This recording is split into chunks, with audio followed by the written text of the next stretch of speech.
Bonsoir à tous, bienvenue dans Open, l'émission consacrée à la relance économique de Bruxelles dans cette situation de crise sanitaire. Hier et avant-hier, nous avons fait le bilan de cette crise sanitaire et des mesures mises en place pour aider les entrepreneurs bruxellois avec des experts et des reportages de terrain. Ce soir, nous revenons une fois de plus sur cette crise avec nos invités et nous remercions également la librairie Maupassant de Jette de nous accueillir dans ses locaux. Nous sommes avec nos deux premiers invités de la soirée. Bonsoir, goedenavond. Elke Roeks, schepen van economie van Anderlecht, ik vind de l'économie d'Anderlecht, et Loïc Hénon, ondernemer van Forcado, une pâtisserie qui propose des pâtisseries portugaises, notamment les bons pastéis de nata. Alors, Elke Roeks, comment avez-vous vécu cette crise en tant qu'échevine de l'économie? Het was een heel drukke periode, een heel zware periode ook. De sluiting van de winkels was een klap voor iedereen en van de horeca. En we hebben heel hard ons best gedaan om in gang te schieten en om heel snel actie te ondernemen om hen te ondersteunen. Met alle mogelijke informatie en met alle mogelijke middelen die we op gemeentelijk niveau hadden. Ça was une echt particulière période. Loïc Hénon, vous-même en tant qu'entrepreneur, comment est-ce que vous avez vécu le confinement? Vous avez une pâtisserie, donc vous avez pu rester ouvert, vous avez eu l'autorisation de rester ouvert. Ja, inderdaad. Wij moesten dus niet sluiten, maar om de gezondheid van onze werknemers te garanderen, hebben we besloten om zowel de winkel als het atelier te sluiten gedurende een bepaalde periode. Est-ce que vous vous êtes senti relativement accompagné par les autorités publiques et notamment par la commune dans cette période? Wat we niet mochten doen was wel duidelijk. Wat moeilijk was, was alle maatregelen waar we facultatief iets mochten of niet mochten doen. En daar hebben we heel snel bepaalde beslissingen moeten nemen, waaronder de winkels te sluiten. En achteraf bijvoorbeeld hebben we heel snel moeten reageren door een webshop te openen om toch bepaalde klanten te kunnen leveren. Op het vlak van financiën vind ik dat de overheid goede beslissingen heeft genomen voor de kleine ondernemingen. Maar op het vlak van echt, ik zal zeggen, logistieke steun, daar was het een beetje moeilijk voor ons. We hebben zelf alles moeten vinden. Ik spreek bijvoorbeeld over mondmaskers of handschoenen of plexiglasplaten voor in de winkels. Dat was voor ons moeilijk te vinden. Daar hadden we wel wat meer steun gewenst van de overheid. Qu'est-ce que vous en pensez, Elke Roeks, de cet accompagnement sur le plan matériel qui aurait pu être un petit peu mieux, en tout cas pour le ressenti. On précise que Forcado, donc les deux pâtisseries qui appartiennent à notre entrepreneur ici, ne sont pas situées sur votre commune, sur le territoire d'Anderlecht. Elles sont à Saint-Gilles et à Uccle.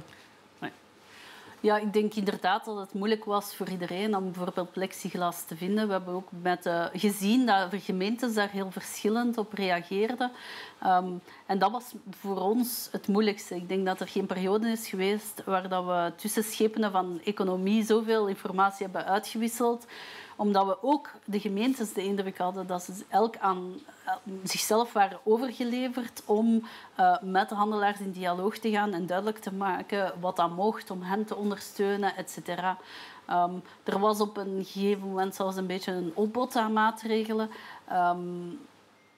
Onder meer voor het plaatsen van plexiglas en dat je merkte dat het heel moeilijk was om nog de juiste informatie bij de handelaars te krijgen. Dus ik denk dat we nu deze zomer echt gebruik moeten maken van de tijd om logboeken te schrijven, om te coördineren en om te zorgen dat we de volgende keer met één stem kunnen spreken in Brussel en direct in gang kunnen schieten. Dat we de ervaring die we nu hebben opgedaan niet laten verloren gaan en dat we die gebruiken om een logboek te hebben dat alle handelaars op dezelfde manier kunnen krijgen van zodra dat er een crisis is. Se coordonner davantage, en tout cas, si une telle crise devait se reproduire. Parmi toutes les mesures mises en place par la commune d'Anderlecht durant le confinement, il y a eu la création notamment d'un groupe WhatsApp pour distribuer de l'information de façon efficace et directe à tous les commerçants de la commune d'Anderlecht. Est-ce que la communication est vraiment essentielle dans ce genre de crise? Zeker essentieel. En we hebben gemerkt dat we daar nog niet sterk genoeg in staan.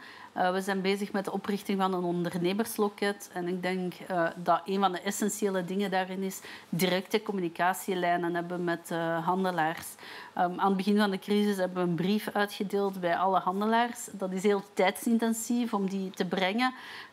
Maar het is ook heel weinig efficiënt als de winkels toe zijn en de handelaars niet ter plekke zijn. En vandaar de creatie van die WhatsApp-lijst. Zodanig dat we, als wij informatie binnenkregen, dat we die direct konden verspreiden doorleiden naar de handelaars. Ik denk dat dat essentieel is om die directe lijnen te hebben. WhatsApp is iets dat heel sterk in gebruik is bij onze handelaars. Dus we hebben gewoon ons gebaseerd op de middelen die ze zelf gebruikten. En informatie ging soms heel snel. Hè. We kregen nieuwe richtlijnen binnen en 2 dagen later waren die van toepassing. Dus dan moet je heel direct kunnen communiceren. Inderdaad. Dank u wel aan jullie twee om hier te waren vandaag. Et vous, merci de nous avoir suivis. On se retrouve dans quelques petits instants pour la deuxième partie d'Open ce soir. Nos 2 invités nous ont rejointes. Bonsoir. Élodie Sardot, qui possède un magasin de seconde main à Jette, Green Cocoon, et Isabelle Grippa, qui est CEO de Hub Brussels. Alors Isabelle, je vais commencer par vous. Que fait Hub Brussels pour les entrepreneurs bruxellois? Hub Brussels, c'est l'agence publique pour l'accompagnement des entreprises à Bruxelles. Et donc, on offre une multitude de services puisque le projet de Hub, c'est de rendre l'entrepreneuriat accessible à toutes et tous et de faire en sorte que nos services soient gratuits et universels et donc disponibles pour toutes et tous. Et donc, nous offrons le panel complet des services pour toute entreprise, que ce soit à partir de sa création, à son développement, à l'innovation, mais aussi à l'internationalisation. Alors justement, dans cette période très délicate de crise sanitaire, est-ce que vous pouvez nous rappeler un petit peu les grandes mesures qui ont été mises en place par la région Bruxelles-Capitale? Bien sûr, alors la région a agi en plusieurs temps. Elle a agi dans l'immédiateté, pendant le confinement, pour pouvoir venir en aide aux commerçants, mais aussi à toutes les entreprises bruxelloises, via une prime unique de 4 000 €. Donc c'est plus de 90 millions qui ont été distribués et qui ont permis à une grande majorité d'entreprises de tenir le choc. Et puis, dans un second temps, et c'est tout récent, comme vous le savez, la région vient d'adopter une série de mesures de soutien supplémentaires, notamment au secteur de l'ORECA, mais aussi pour les petits commerçants. Et ces mesures vont aussi d'une aide de financement via Finance and Invest, donc le bras public financier de Bruxelles, mais aussi via Hub Brussels. Une série d'accompagnements complémentaires sont offerts pour venir en soutien au secteur économique bruxellois. Alors, je me tourne justement vers notre entrepreneuse bruxelloise, Élodie. Donc, vous avez dû fermer, j'imagine, pendant le confinement, parce que vous avez un magasin de vêtements de deuxième main pour enfants et femmes enceintes. Comment s'est passé le confinement? Comment l'avez-vous vécu? Il me semble que votre commerce n'était pas ouvert depuis très longtemps. En effet, j'étais fermée toute la durée du confinement, donc c'est pas facile, comme beaucoup d'entrepreneurs bruxellois, j'imagine. L'ORECA encore pire d'ailleurs. Donc oui, il faut se remettre en question, je pense, pendant une période comme un confinement comme on l'a vécu. Et sincèrement, c'est pas facile financièrement. J'ai la chance d'avoir des super chouettes clients aussi qui m'ont suivi sur les réseaux notamment. Et donc j'ai eu cette chance de les avoir retrouvés rapidement après la réouverture. Mais voilà, j'imagine que ce n'est pas le cas de toutes les entreprises bruxelloises. Qu'est-ce qui a été le plus difficile dans cette crise? Clairement, l'aspect financier n'a pas été facile. Être fermé pendant quasiment 2 mois, c'est une perte énorme. Moi, je suis un magasin de seconde main, mais également un lieu de partage et de rencontre, en fait. Donc, on avait toute une série d'activités liées à la parentalité, à la petite enfance. Et toutes ces activités ont été à l'arrêt également et le sont encore pour le moment parce que c'est difficile de remettre tout ça en place. Donc, voilà. C'est pas tous les jours facile. Est-ce que vous avez reçu le soutien de la région dans cette période de crise? Oui, bien sûr. Donc, on a parlé de la prime des 4 000 €, toutes les mesures qui ont été mises en place aussi. Après, je pense que tous les secteurs pouvaient adapter un petit peu les mesures qu'ils ont choisi de mettre en place. Ça a été mon cas aussi. Donc, moi, je travaille avec des dépôts de particuliers au niveau des vêtements, enfants et femmes enceintes. Et donc, ces dépôts sont pour le moment en quarantaine pour éviter tout risque supplémentaire. Donc ça, c'est une mesure que j'ai rajoutée dans mon cas, dans le secteur du seconde main, qui est un secteur particulier. Que pensez-vous, Isabelle, du vécu de cette entrepreneuse en disant, malgré toutes les aides mises en place, ça restait quand même très difficile sur le plan financier et ça le reste encore pour bon nombre de commerçants et entrepreneurs bruxellois? Tout à fait. On est encore dans une phase d'urgence, dans une certaine mesure, et c'est pour ça aussi que la région bruxelloise a ressorti un nouveau train de mesures pour venir en aide aux différents secteurs économiques touchés. Mais ce qui est intéressant aussi, c'est qu'à côté des mesures financières, il faut pouvoir repenser son business model et pouvoir s'adapter, puisque le monde de demain ne sera plus le monde d'hier, ne sera plus le monde de demain. Et donc, par rapport à ça, un accompagnement, une aide financière est certes fondamentale, mais un accompagnement est aussi très utile. Repenser son business model, ça veut dire aussi notamment s'adapter à la digitalisation, à l'e-commerce.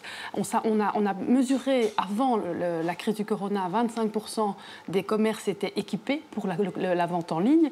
Et or, les habitudes de consommation ont fondamentalement changé. Donc aujourd'hui, c'est un enjeu de pouvoir accompagner tous les commerces à être équipés au commerce en ligne, de façon à pouvoir récupérer les habitudes de consommation, éviter qu'elles ne s'en aillent vers les grandes plateformes internationales, mais qu'elles renforcent plutôt les commerces de proximité, comme celui d'Héloïse, évidemment. Ça vous intéresserait, Élodie, d'avoir un accompagnement pour la digitalisation de votre commerce? Bien sûr, je pense que voilà, c'est comme on dit clairement dans l'air du temps, et encore plus après une crise comme celle qu'on a connue. Donc, bien sûr, après, c'est difficile à mettre en place, je pense, seul en tant que petit entrepreneur. Et donc, un accompagnement est plus que bienvenu dans ces cas-là, pour rebondir après une crise telle que le coronavirus. Merci beaucoup à toutes les deux d'avoir été présentes et d'avoir partagé votre expérience ce soir avec nous. Merci à vous de nous avoir suivis. Vous retrouvez un nouveau numéro d'Open la semaine prochaine avec Thierry Tinlot sur BX1. Belle soirée.